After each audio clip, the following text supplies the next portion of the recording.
तुम दोनों सच सच बता दो कि ये हरकत किसकी है, वरना तुम दोनों को मैं पुलिस के हवाले कर दूंगा और वो इतनी जूतियां मारेंगे कि लग पता जाएगा तुम दोनों को। मुझे तो कुछ मालूम नहीं साहब जी, मैं तो सालों से आपके घर का नमक खा रहा हूँ जी। और मैं तो आप मस्कीन गमगीन बंदा हूँ जी। हाँ, तुम्हारे जैसे मस्कीन ही ऐसी हरकतें करते हैं जिसके ना कोई आगे होता है और ना कोई पीछे। पता नहीं ये बला कहां से नाजिल हुई और जुनेद ने इसे रख लिया। ओए मस्कीन, कौन है तू और तेरा मकसद क्या यहां पे काम करने का, बोल।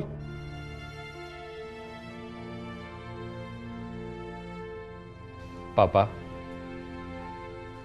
ये लोग बेकसूर हैं। मुझे जहर नहीं दिया गया, बल्कि मैंने एक्सपायर्ड मेडिसिन खा ली थी। तुम्हारा दिमाग तो दुरुस्त है, तुम मेडिसिन बगैर एक्सपायरी डेट पड़े ही खा लेते हो। स्टूपिड। सॉरी पापा, आइंदा एहतियात करूंगा।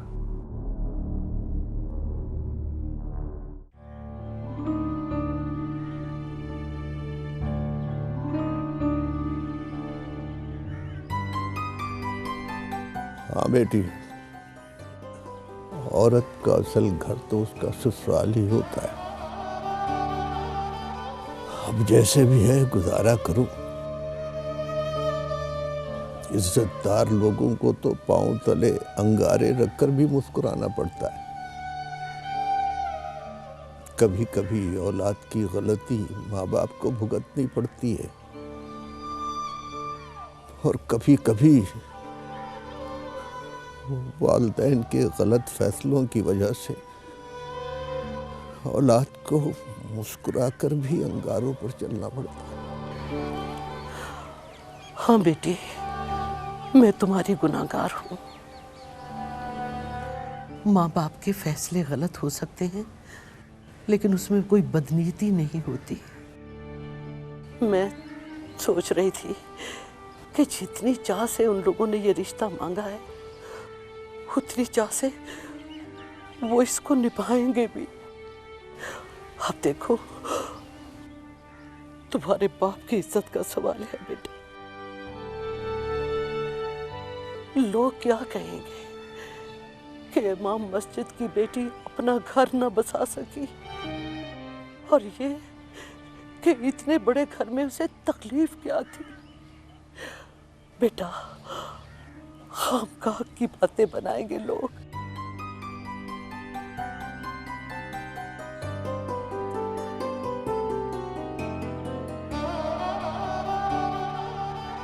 बात अगर मेरी जात के लिए है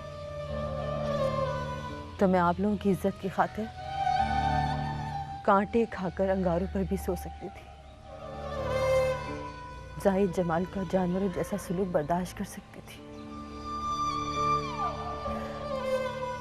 वो अगर मुझे इज्जत देता तो मैं भूख प्यास तो क्या हर महरूमी बर्दाश्त कर सकती थी, लड़ सकती थी। पर मैं इमाम मस्जिद की बेटी, जिसे लोगों ने कोई चीज नहीं तो इज्जत तो दे रखी, मैं हर रोज बिला वजह बेइज्जत नहीं हो सकती। आप लोगों ने शरीयत के मुताबिक अपना फर्ज अदा किया और मुझे तो मेरी तकदीर का लिखा मिल गया।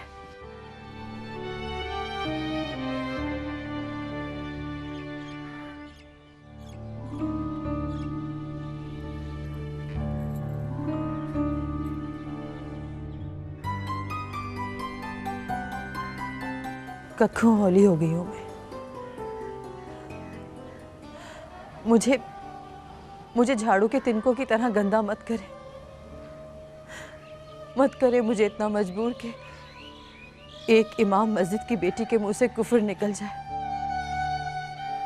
मुझे चुप की दीवार में चुनवा दे, उस मकाम पर लाकर खड़ा कर दे जहां बंदे के पास इनकार की सूली में झूलने के सिवा कोई चारा नहीं रहता।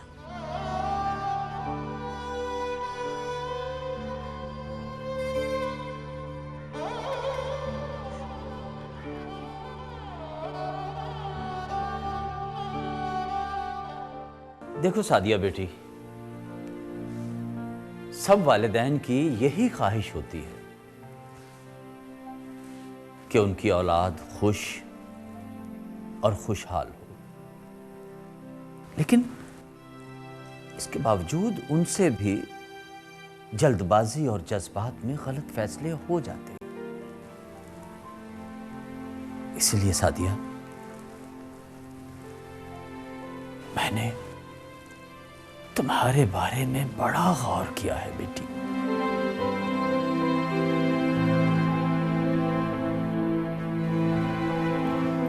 जी अब्बू जी,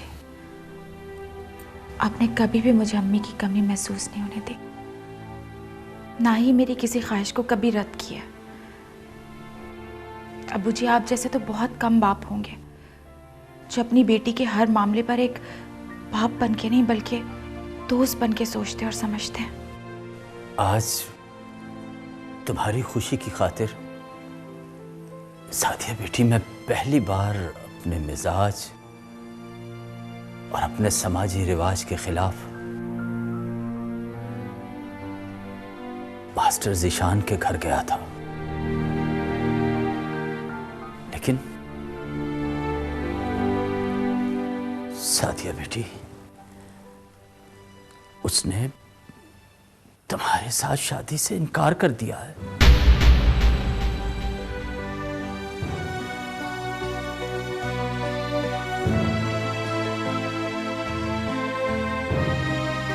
इनकार? अब्बा जी, आपको कोई गलत फहमी हुई होगी। ज़ीशान की तो अम्मी आई थी ना 2 बार हमारे यहाँ रिश्ता लेके, आपने इनकार कर दिया था। फिर लेकिन बेटी, लेकिन जुबैदा बहन हमारे घर ज़ीशान को बतलाए बगैर आई थी, और फिर हमारे घर आने में ज़ीशान की मर्जी शामिल नहीं थी बेटा।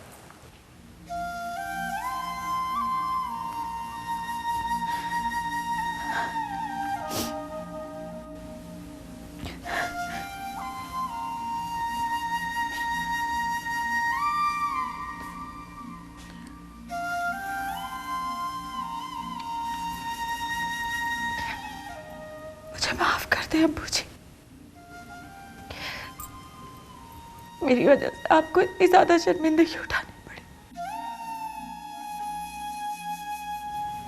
मैं बहुत शर्मिंदा हूं।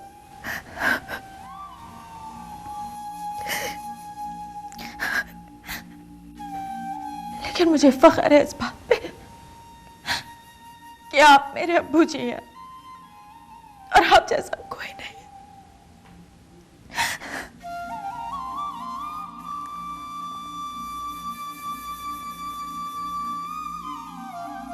लेकिन सादिया बेटी, देखो, मैंने हमेशा तुम्हारी पसंद और तुम्हारे जज्बात का ख्याल रखा है, लेकिन बेटी, अब तुम्हें मेरी इज्जत का ख्याल रखना होगा। मास्टर ज़ीशान को अब भूल जाओ बेटी।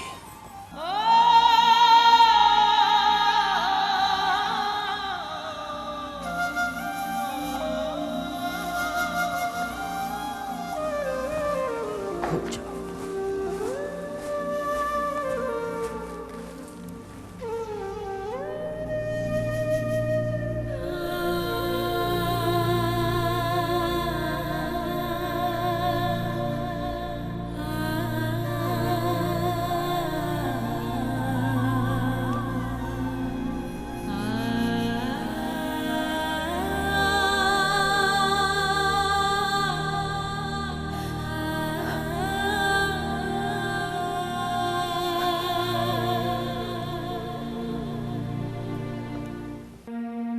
भूल जाना इतना आसान कहाँ है माँ।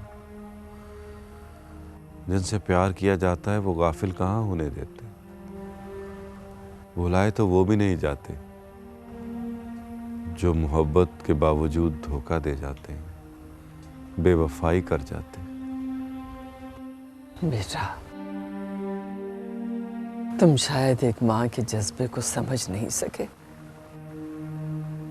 लेकिन माँ की एक ख्वाहिश को समझने की कोशिश करो बेटा।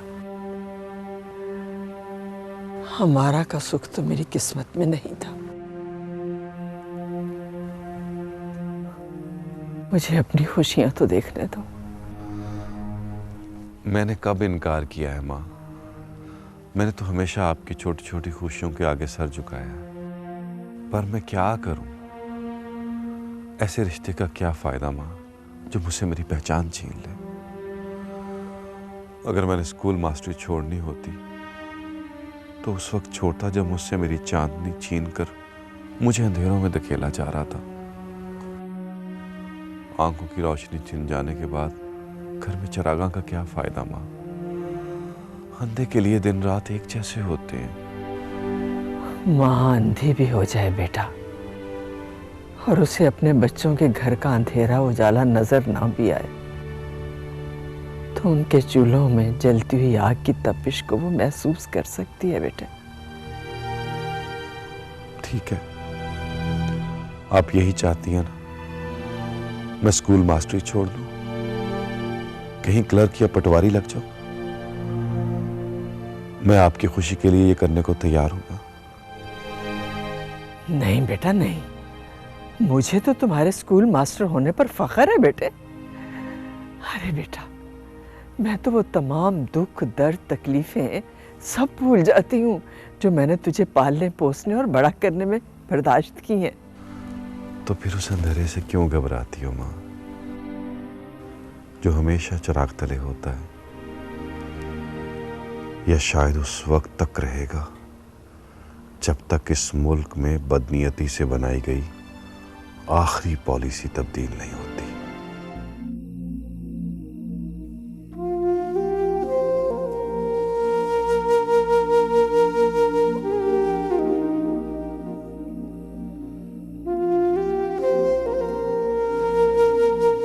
बीबी जी, ये आप क्या कह रही हैं? हाँ रहती, ज़ीशान ने इनकार कर दिया। बड़ा ही बेकदरा है बीबी जी, बड़ा ही बेमुकदरा। जो लोग मोहब्बत की कदर नहीं ना करते, वो सारी जिंदगी मोहब्बत के लिए तरसते रहते हैं। हाँ रहती, खुदा के लिए उसे बदुआ मत दे। मैंने उस बेअकल को क्या बददुआ देनी है जी? और स्कूल मास्टर अगर अक्लमंद होते तो 16-17 जमातें पढ़ के स्कूल मास्टर लगता, एक आधी जमात और पढ़ के कहीं पटवारी या क्लर्क न लग जाता। बीबी जी, आप उसे भूल जाए, समझे वो आपके काबिल ही नहीं था। आपके लिए तो बड़ा सोना रिश्ता आएगा जी, बड़ा सोना रिश्ता। मोहब्बत कोई प्याज की पनीरी तो है नहीं कि एक जगह से उखाड़ी और दूसरी जगह लगा दे। तो भूल पाई है बाले को? ना बीबी जी ना, अब भी कभी कभी आंखों में पानी दे जाता है वो। तू आज तक उसे भुला नहीं सकी, लेकिन मैं तो कई सीढ़ियां चढ़ के मोहब्बत की छत पर पहुंच गई, और ज़ीशान ने उसने तो इनकार की कुल्हाड़ी से सीढ़ी भी तोड़ डाली। मुझे तो छलांग लगानी है ना, क्या क्या टूटेगा। छलांग लगाने वाले इसकी परवाह कब करते हैं? ना बीबी जी ना, छलांग मत लगाना। वही छत पे कहीं चुपकी बुक्कल मार के बैठ जाना। औरत हूं मैं, छत पर बुक्कल मार के बैठी तो दूर से नजर आऊंगी। छलांग तो लगानी है मैंने। ज़ीशान ने मुझे कहा था कि बेसिमत मत चलो, लेकिन उसकी बात मानना मेरे इख्तियार में नहीं था।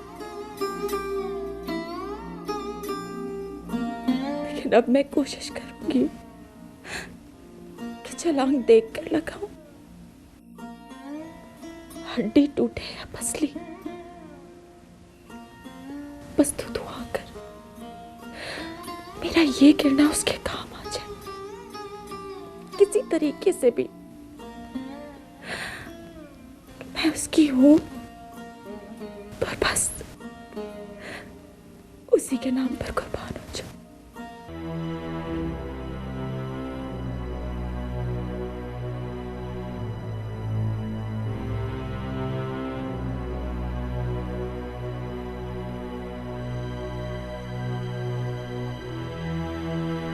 हमारा बहलाना भी पड़ता है और समझाना भी पड़ता है।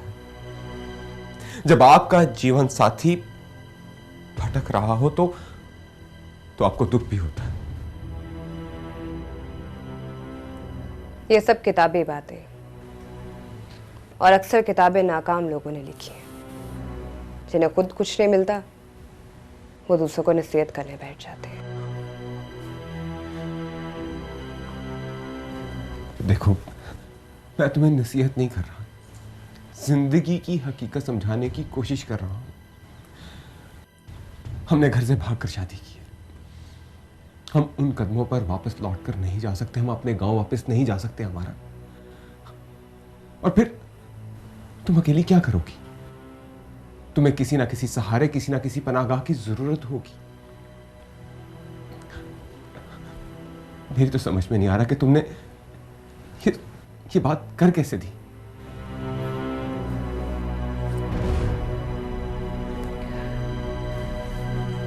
जब तुमने मुझे थप्पड़ मारा था ना सिकंदर, तभी मैंने सोच लिया था।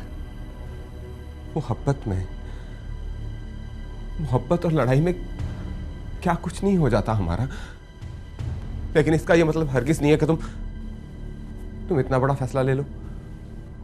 फजूल बातें मुझे बिल्कुल पसंद नहीं है सिकंदर। मुझे सिर्फ तलाक चाहिए, That's it। तो बस फिर ठीक है, मैं तुम्हें तलाक नहीं दूंगा, हरगिज़ नहीं दूंगा। सुना तुमने?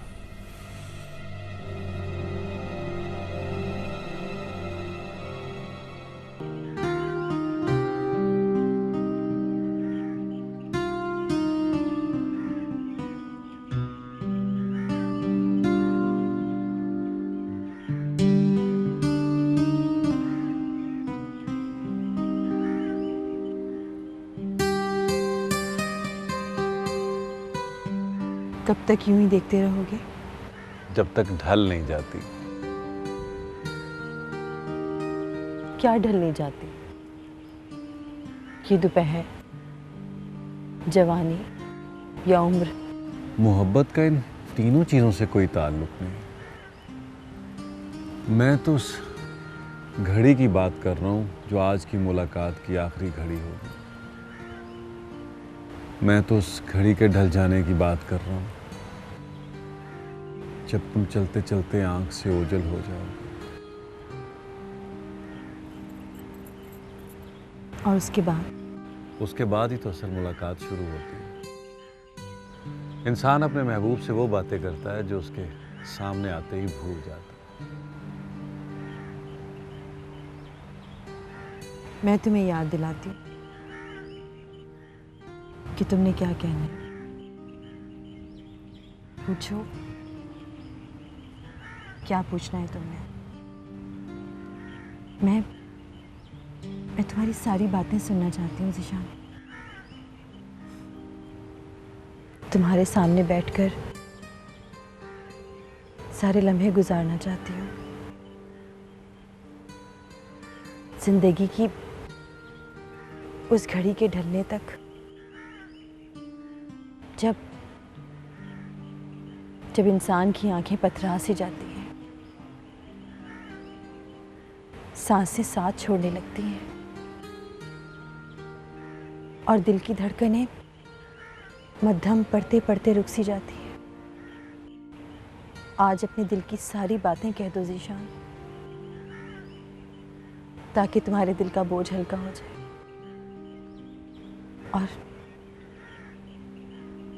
और मेरे मन की प्यास भी बुझ जाए।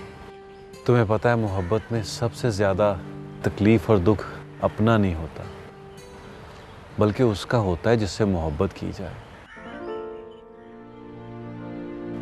काश जिंदगी मुझसे सिर्फ एक सौदा कर लेती, वो मेरी सारी खुशियां ले लेती, लेकिन मुझे सिर्फ एक बात की गारंटी कर देती कि वो तुम्हारी आंखों में आंसू नहीं आने देगी।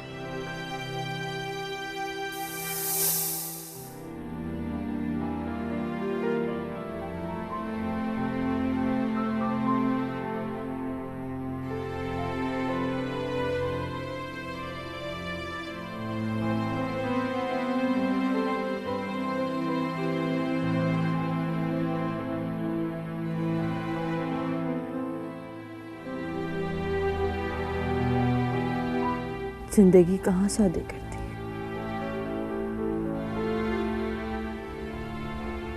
तकदीर तो ये भी नहीं देखती कि कौन किसके लिए कितना अहम है और कौन किसके लिए कितना खैर जरूरी है।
चलो अब बस करो रोना, क्यों रोए चले जा रही हो? शुक्र करो खुदा का कि अल्लाह ने इसको जिंदगी दी। अब खुद भी परेशान होगी, मुझे भी करोगी और इसको भी साथ परेशान करोगी। देखो ना गुलफाम, अगर इसे कुछ हो जाता तो हमारा तो सब कुछ यही है ना। और जुनैद, तुम्हें भी बेटा एहतियात करनी चाहिए, ख्याल करना चाहिए अपना। अकलौते बेटे में तो पूरे खानदान की जान अटकी हुई होती है।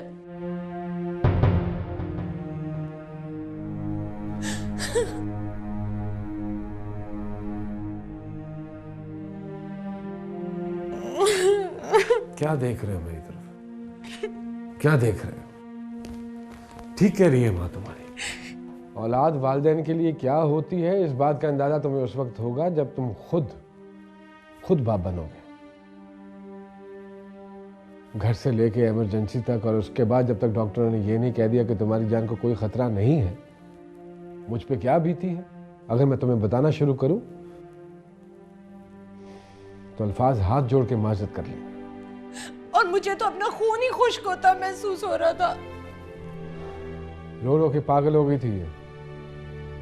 इसकी हालत देखकर सारे अस्पताल वालों ने तुम्हारे लिए दुआएं करनी शुरू कर दी। शुक्र है मेरे मौला, तूने इसकी जान बख्श दी, वरना तो मैं इस उम्र में इस सदमे को तो बर्दाश्त नहीं कर सकती थी ना। चलो खैर, अब उठो, रोना बंद करो, इसको भी आराम करने दो, नींद आई है इसे, और तुम्हें भी आराम की जरूरत है। आओ चले। अच्छा जुनैद, अगर तुम्हें किसी चीज की जरूरत हो या कुछ खाने का दिल चाहे तो मुझे बुला लेना। वैसे भी मुझे आज नींद नहीं आने वाली। हाँ,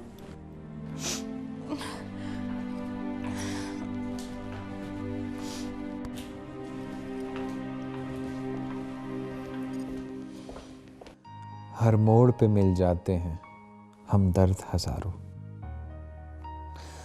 शायद मेरी बस्ती में अदाकार बहुत है।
मैं नहीं पूछूंगी, बिल्कुल भी नहीं पूछूंगी कि तुमने रात कहाँ गुजारी, क्योंकि रात भी तुम्हारी थी और जिंदगी भी तुम्हारी है।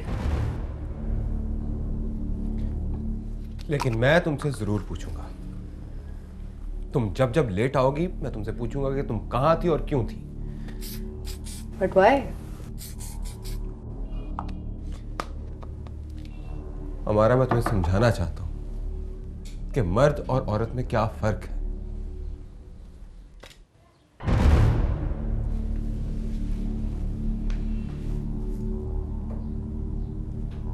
क्या फर्क है? तुम मर्द को हाकिम और औरत को महकूम समझते हो।